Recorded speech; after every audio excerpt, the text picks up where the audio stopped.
We live in a time where almost everything has been thought of. We all have a very problem-solution type of a mindset. We needed to communicate with people across the world, so we invented telephones. We needed to travel across the world, so we invented planes. Planes that could carry goods, could carry people, and some planes that the military has that we don't technically know about. We even needed to explore outside of our own planet, so we invented the space shuttle. The problem is that even though we're advancing so far forward, we're sacrificing our planet to do it. We pollute our airways, our waterways. We're depleting our fossil fuels and our natural resources. I believe that we can create and innovate while keeping the good of our planet in mind.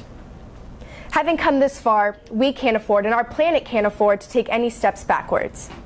Hi, my name is Kaeli Long, and this year in ISM, I've decided to study aerospace engineering, with focusing on how we can improve our technologies and expanding our knowledge without jeopardizing how far we've already come. As an ISM 2 student, I've decided to take ISM again so that I can explore other areas of interest to me and to take advantage of opportunities that really any other high school student may not have available to them. Last year in ISM, I studied financial planning and analysis under the mentorship of Mr. Dan Mosikowski, and that was a great experience for me, but I wanted to kind of jump outside of my comfort zone and explore something a little bit more out there, like aerospace engineering. I've included kind of an inspiration board of how I became interested in aerospace engineering. So some of the obvious ones: Star Wars, October Sky. Being able to, really October Sky especially, kind of relate to somebody who's interested in science in high school, you know, a science fair. That's just kind of something that really communicates and transfers well with younger audiences. And then also I have a picture of a black hole sucking in a star and a GIF that shows the different sizes and kind of ratios of planets in our solar system and in the galaxy. A fun little factoid I found during my research that actually came up a lot was that the sun makes up 99% of the mass in our solar system alone. So all of the planets, all of asteroids, anything like that that exists in our solar system only makes up the 1%. So kind of thinking on the grand scale is what influenced me to study aerospace engineering. As an ISM student, I feel like we all kind of strive for what is almost the impossible. So high school students don't really get the opportunity to become a professional for the day or to shadow underneath somebody who is greatly learned in their field.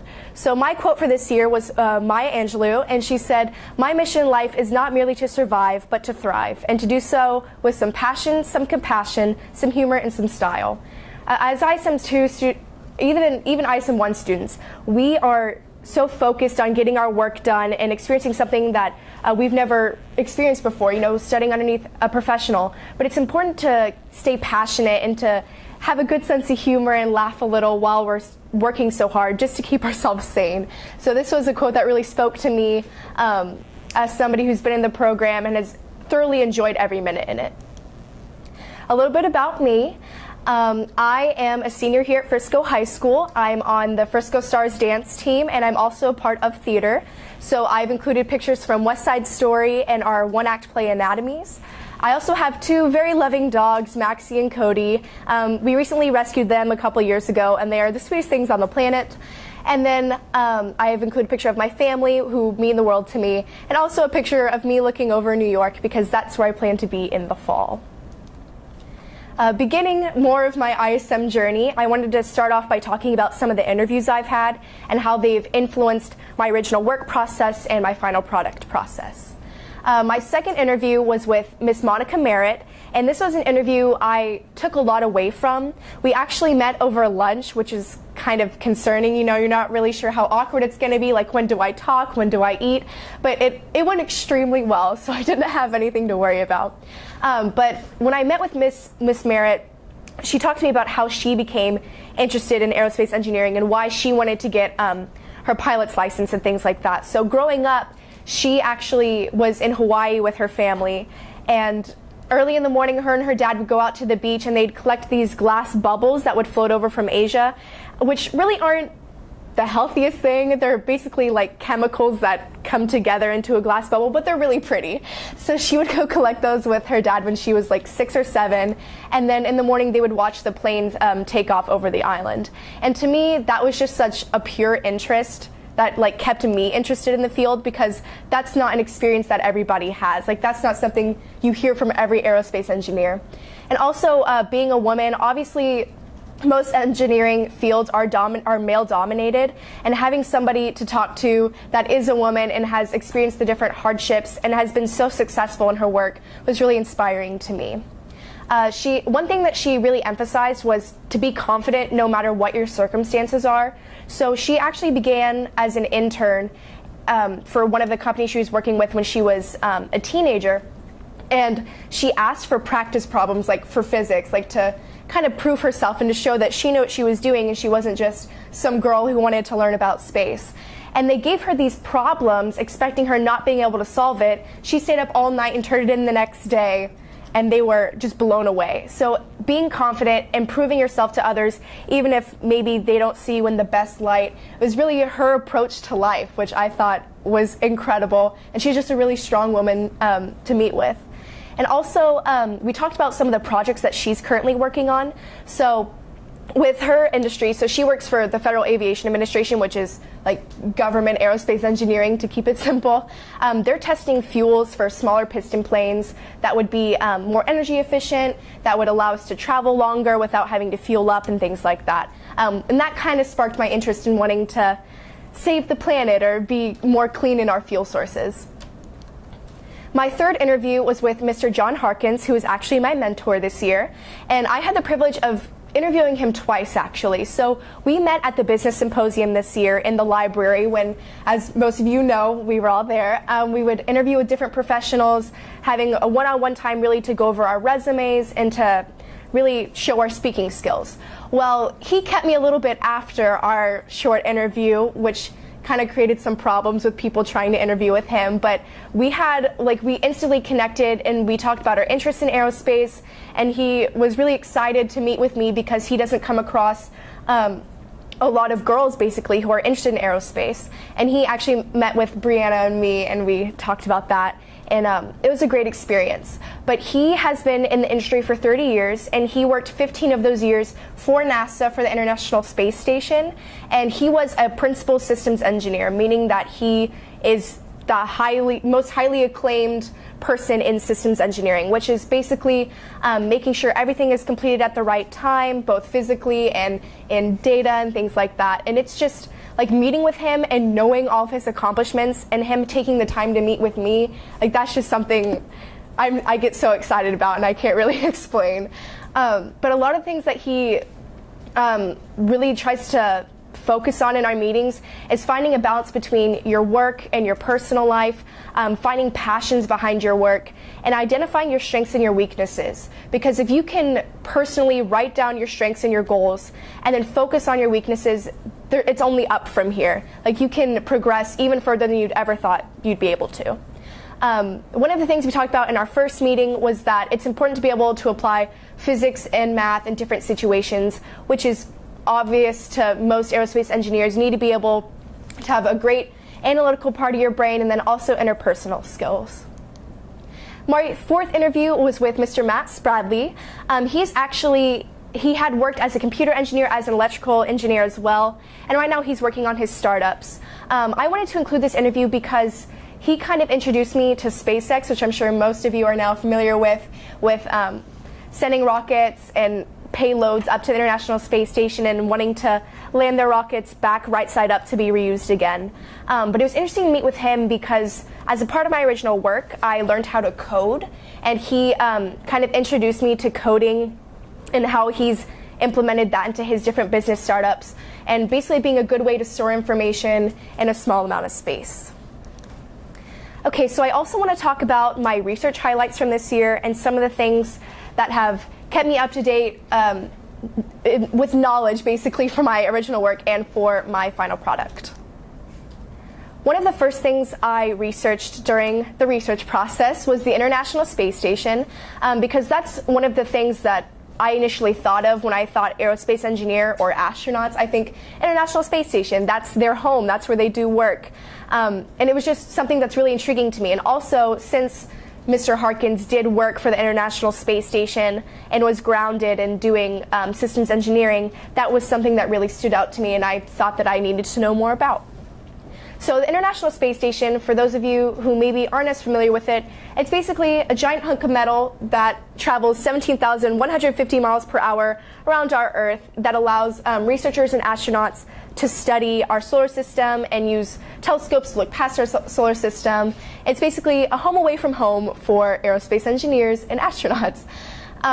It's intended for research, but there are some things happening more recently where you can pay to go up to the International Space Station. Those haven't really been happening yet, but a lot of higher achieving people are wanting to experience space on their own who maybe don't have that aerospace background or things like that.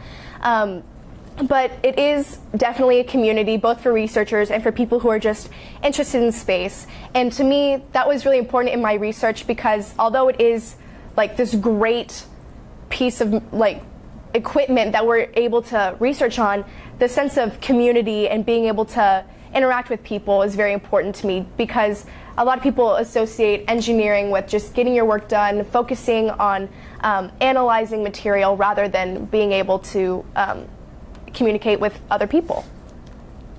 The next part of my research was the Hubble Space Telescope. So going into my original work, I wasn't quite sure what I wanted to do yet. So I was looking into different pieces of technology and satellites and things like that that we have sent up into our atmosphere and into space. And so the Hubble Space Telescope was one of those areas that I looked into. So the Hubble Space Telescope is basically a giant telescope that lets us look beyond our solar system. And so it's basically made out of a Cassegrain reflector, which means that it's a double reflection. So an image comes in, reflects off of a mirror, and reflects off of another mirror to then be collected and viewed. And that helps with like sharpness and focus and things like that, rather than just trying to look at something so exquisite straight on. There are also different spectrographs for viewing, basically meaning you can change for the conditions you're looking at. If a star is particularly bright, you can adjust. If it's closer than another star, you can adjust. Just things that allow us to have the most clear images of whatever we're looking at. And I also thought it was interesting because there's a lot of competition with trying to get time with this telescope. A lot of researchers send in proposals with, this is what I want to look at, this is what I've been studying, this is kind of what my brand is deciding we want to include in our future endeavors, and then the best proposals are the ones that are passed through and they get to use the telescope. This research assessment, it was over data compression for communication in space, and this one applies particularly to my original work. But basically, I looked at the difference between satellites and antennas. Most of the time we think antennas are the little sticks on our car that like help with radio waves, or maybe an antenna on a radio. But antennas can actually be like this disc here. That's not necessarily a satellite. That could be an antenna depending on how it communicates information and how it receives information. And then satellites, basically anything orbiting Earth is considered a satellite. So the moon is a physical satellite. The International Space Station is a satellite. I just thought it was important to get that differentiation, understanding what's what before moving forward into my original work. And then my last research that I wanted to include was liquid hydrogen as a propulsion fuel, because this relates particularly to my final product. Basically, liquid hydrogen is known as an energy carrier, so it will take energy that's already been stored or generated by other means, and it'll use that kind of as its means to ramp up the hydrogen. So hydrogen itself doesn't create the energy, but it uses energy from other like combustions or things like that to store and then use for future endeavors or projects. So basically the energy can be delivered to fuel cells and generate electricity or heat and burn to run a combustion engine, which I will get to in my final product, that specific fact. Also, liquid hydrogen is extremely flammable. We don't really think of hydrogen as being something super flammable because it like exists in our environment. It's a part of natural processes, but liquid hydrogen especially, it's extremely, extremely cold, but also extremely flammable. And I also thought it was interesting that in my research, I found that 90% of the fuel used, like the liquid hydrogen used in takeoff, is burned off. So we have a huge store of liquid hydrogen that we think is going to fuel the entire project or system when we send a rocket into space, but really 90% of that is used during takeoff. And now to my original work. For my original work, I spoke, when I had my interviews with Mr. John Harkins, we talked about things that maybe could be adjusted in technology, because like I said earlier, we live in a time where so many things have already been thought up that for aerospace especially, you just have to think of how we can make it better. So I designed an antenna which can be reduced in size during travel, basically to avoid any damage from debris or from any like wind or air resistance that could damage the materials or the structures. And so what I did for this was I made it collapsible and retractable. So if you think of how a flower blooms, if you take that process and kind of reverse it, that's basically what the antenna is designed to do. So this is a picture of a very traditional antenna, and basically it's a radar structure, meaning that the giant dish collects all the information that is sent in. So it collects it physically and then compresses it to be beamed up to the point on top, and then that beams through to a collection center in the middle. And that basically is done through coding and through data compression, which I was able to learn about through my research and with the help of Mr. Harkins. Also, the radar structure has a tripod for the data collection, so after it's collected, it'll come into the base just to store that information and to keep from anything running loose, which is interesting because you don't really think about information being able to run loose or like escape, but it definitely does happen. But for my original work, I divided the dish into separate panels that overlap, much like you would see like on a conveyor belt in the airport, how when you go to take your luggage off, all of the panels overlap and they tell you not to stand on it or else you'll like get hurt and things like that. That's kind of the structure of the disc. So with those panels being overlapped kind of in a chip shape, they're able to collapse in on itself like the reverse of a bloom. And these are some of the sketches I turned in with my original work. On the left shows the traditional style of the radar structure for the satellite, and then on the right shows my sketches of the chip-shaped panels and how exactly the antenna would be able to fold in on itself. And for my mentorship, like I mentioned earlier, Mr. John Harkins has agreed to be my mentor this year. And we actually have a little bit of a different mentorship because I kind of got a late start running with this one. It's hard to communicate and be able to meet with aerospace engineers who are constantly working and have deadlines and things like that, which I totally understand.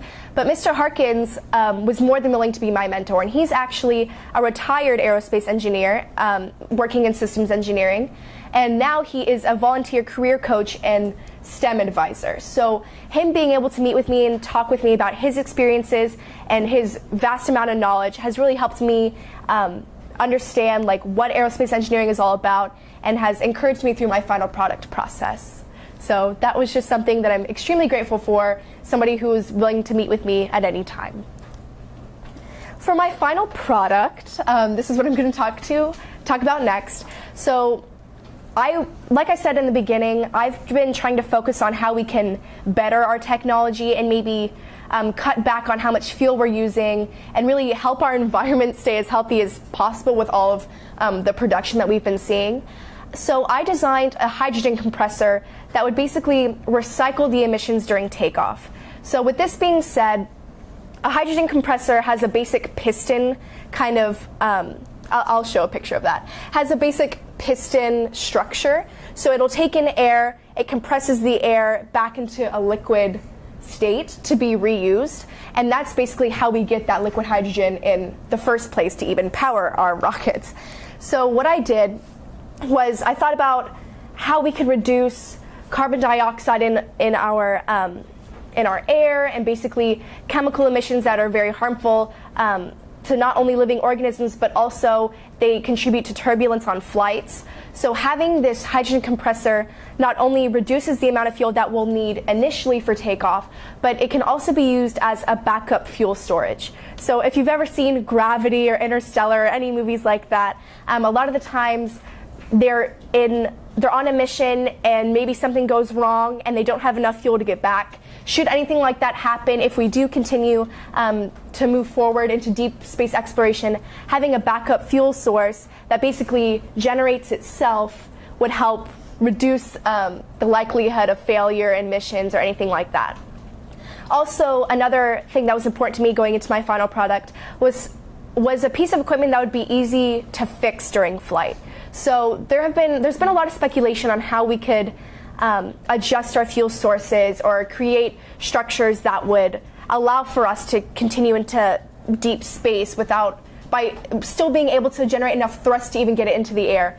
But a hydrogen compressor is a fairly basic structure in the grand scheme of things for aerospace engineering. And somebody who is familiar with a basic piston structure should be able to fix that should there be any problems. So my initial steps were basically understanding how hydrogen behaves, especially liquid hydrogen, because I wasn't particularly familiar with liquid hydrogen before my final product.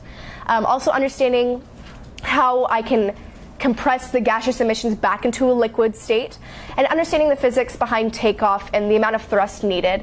For those of you who don't know, a space shuttle and a rocket, they tend to generate about 1.2 million pounds of thrust going into the air, which is an unimaginable amount of weight. So to think about something that's going to actually be able to go into the air, not be too heavy or inhibit us from exploration, was something that I really needed to understand going forward into this final product. So my solutions, through a lot of research, especially with liquid hydrogen, which took a little bit longer than I thought it would, since it is so flammable, there are a lot of ways that it can go wrong. So a lot of what we'll see is they'll combine liquid oxygen with liquid hydrogen, and that keeps basically like natural combustion flowing without overheating or anything like that, basically keeping the combustions as safe as possible. I found that if you keep a 1:6 ratio of liquid oxygen to liquid hydrogen, the way they combust, they actually produce a lot of water vapor. So my approach was that if the emissions are more greatly water vapor, that would be less detrimental to our environment than if they were carbon dioxide or like chemicals coming into our airways. Also, I used a traditional piston structure like I talked about that could be easily fixed during flight. And that was something that Mr. Harkins and I talked about in our meeting, something that wasn't too abstract or too complicated that if something did go wrong, they wouldn't be able to fix it. And since it is serving as kind of a backup generator, should there be any problems, it would easily be able to fix. And if for some reason they can't fix it, it wouldn't be completely detrimental to the mission. And this is just one of the beginning sketches I have of the original piston structure, which I showed a picture of earlier. But it basically just shows how the hydrogen and the water and the oxygen are all added in and the air is coming in, and how it produces water rather than chemicals that would pollute our air. And producing water vapor is something that sounds fairly easy and kind of like a no-brainer, like, yeah, of course, why wouldn't you just put water back into our atmosphere? But it's increasingly becoming more difficult to find cleaner fuel sources because of the success of industries. They are refusing to change their fuel sources. They're like, this is already working. If it's not broke, like, let's not fix it, things of that nature. And it's just kind of having to change that mindset to be more beneficial, not only to expanding our knowledge, but also to saving our planet. So basically a summary of my final product. The problem was harmful emissions contributing to pollution. My solution was the hydrogen compressor, and the meaning would be less fuel would be needed to generate for enough thrust for takeoff, less weight, meaning less fuel, meaning less harmful emissions. Moving forward, so my ISM experience over these last 2 years has been something I wouldn't change for the world. Some of the things that I've taken away are not only professionalism, but communication skills, being able to research and report efficiently, basically things that are helping me not only for college, but also for the professional world. And really focusing on the quality of your work and the passion behind your interests are things that I've really focused on these last 2 years, because I feel like it's important to love what you do and to find a passion in your work. Also in the fall, I will be attending New York University to study global liberal studies, meaning that I get to pick a concentration and look at it on a global scale. So whether that be technology or aerospace engineering, I can study that across different countries. Lastly, I'd like to say thank you to all of you for coming to my final presentation night, and also to my mentor, who has been incredible to work with this year, and also Coach Goff, my incredible teacher, and my friends and my family for their everlasting support. Thank you.